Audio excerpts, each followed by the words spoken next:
Salam sejahtera untuk kita semua. Hari ini kita akan mempelajari mengenai bentuk dan fungsi pasar.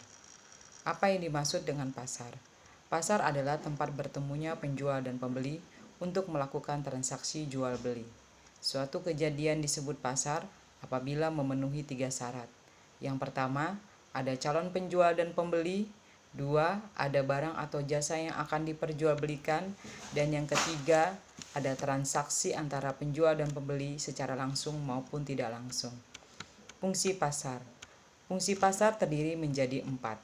Fungsi yang pertama adalah sebagai fungsi pembentuk harga, yang kedua sebagai fungsi distribusi, yang ketiga sebagai fungsi promosi, dan yang keempat sebagai fungsi penyerapan tenaga kerja.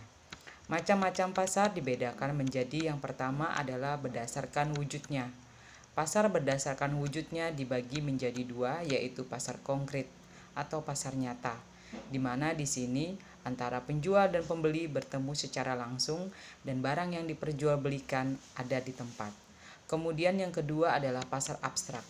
Pasar abstrak atau pasar tidak nyata adalah pasar di mana penjual menawarkan barang hanya berupa contoh atau gambar, sedangkan pembeli dan penjual tidak bertemu secara langsung.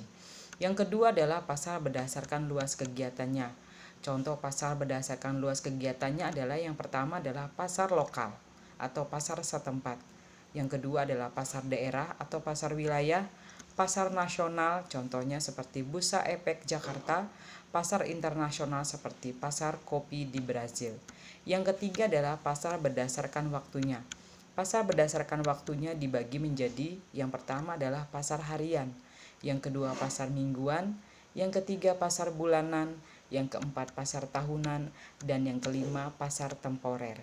Yang keempat adalah pasar berdasarkan jenis barang yang diperjualbelikan.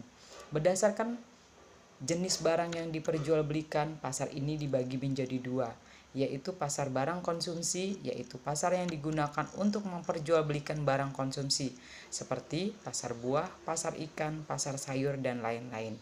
Sedangkan yang kedua adalah pasar faktor produksi.